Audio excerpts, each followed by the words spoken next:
The Sandman Season 2 released its first 6 episodes at the beginning of July 2025, which cover a few interconnected arcs and come to a dramatic conclusion that sets up the final act. Based on the DC Comics series of the same name, The Sandman depicts Dream, Tom Sturridge, who is beset with new familial and political challenges in this final season.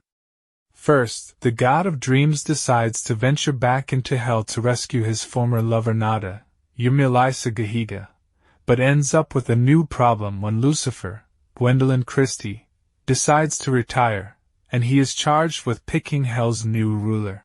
Then, Dream is recruited by his sister, Delirium, Esme Creed Miles, to find their missing brother, Destruction, Barry Sloane. This leads Dream to confront his own estranged son, Orpheus, Ruairi O'Connor. The Sandman Season 2 continues to deal with themes of the humanity experienced by these abstract entities and the consequences suffered by mortals for their actions in ethereal fashion. However, even the endless are governed by some rules, a fact Dream will have to reckon with as a result of his own humanity. Dream and his 6 endless siblings are the godlike personifications of the 10 poles of human experience, each charged with overseeing their own realm and its effects on the waking world. However, their brother Destruction abandoned his post centuries earlier and hasn't been seen since. The youngest sibling, Delirium, is most devastated by this. In Season 2, Delirium and Dream manage to locate Destruction by consulting Orpheus, who is an oracle. Destruction is happy to see them, and explains that he left because he realized that humans would destroy themselves anyway, and chose to at least no longer be the cause of it, out of love for them, and offers Dream the advice to also value love. Delirium says that this knowledge is why she is able to move on, as well as being comforted by other relationships. Destruction is committed to leaving again, despite Delirium's protests. This time, he simply dissipates into the night sky, seemingly taking on a more insubstantial form and location, so his family will not be able to find him. Delirium implies that this time is different because they don't have to wonder anymore. If he's coming back. Delirium sought out multiple siblings for help finding Destruction before Dream finally agreed to it, and with ulterior motives. However, having found Destruction and had an honest conversation with him about why he left, Delirium is no longer inconsolable and makes peace with his departure, returning to her own realm and duties. She says that this knowledge is why she is able to move on, as well as being comforted by other relationships. She and Dream bond during their quest, and he affirms his affection for her. She also inherits Destruction's talking dog companion Barnabas, Steve Coogan, who is unable to accompany Destruction when he leaves again. At the beginning of the season, it seems like Dream faces an impossible dilemma when Lucifer hands him the key to hell, and suddenly, every wayward entity is in the dreaming demanding hell for themselves. However, Dream manages to diplomatically turn over hell to the angels without starting a war with anyone else. The demon Azazel, W'Koban, is the exception and again threatens to consume Nada's soul if he doesn't get what he wants. However, empowered by being in his own realm, Dream magically combats Azazel, frees Nada, and imprisons the demon. Elsewhere, Loki, Freddy Fox, manages to escape his own imprisonment, and Dream promises not to tell Odin, Clive Russell, in return for a future favor. Nada is rightfully unforgiving of Dream for condemning her to hell millennia earlier, when she chose to leave him to protect her people.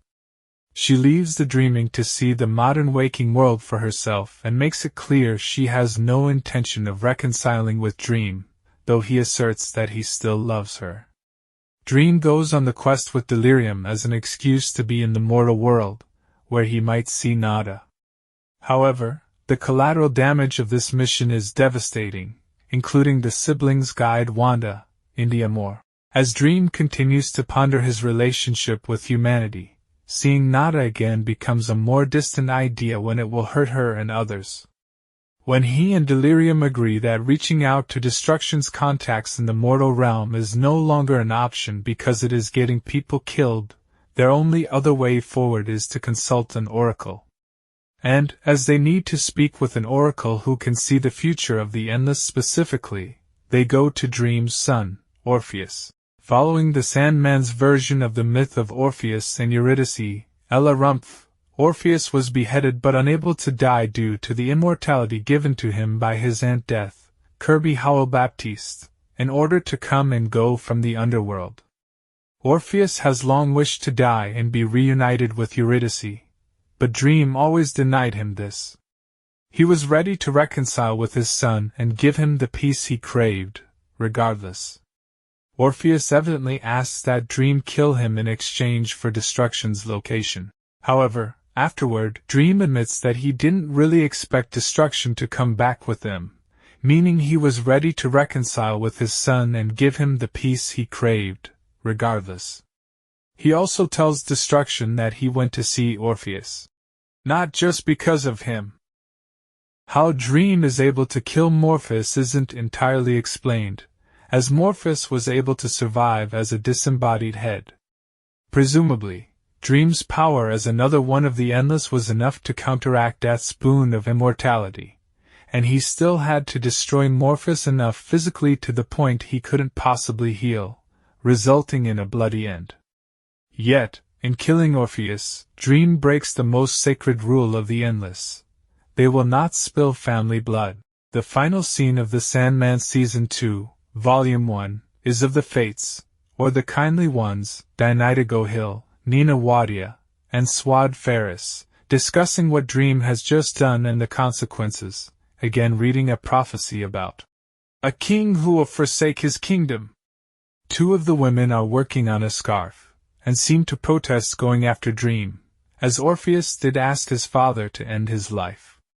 However, the eldest chastises them and cuts the yarn feeding into the scarf being knitted, a symbolic act associated with the Fates when they decide to end someone's life.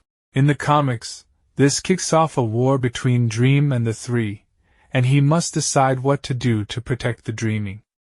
The Sandman's latest arc also ends with Dream viscerally grieving his son, a painful illustration of how he has become more human, yet it is this very act that could destroy him.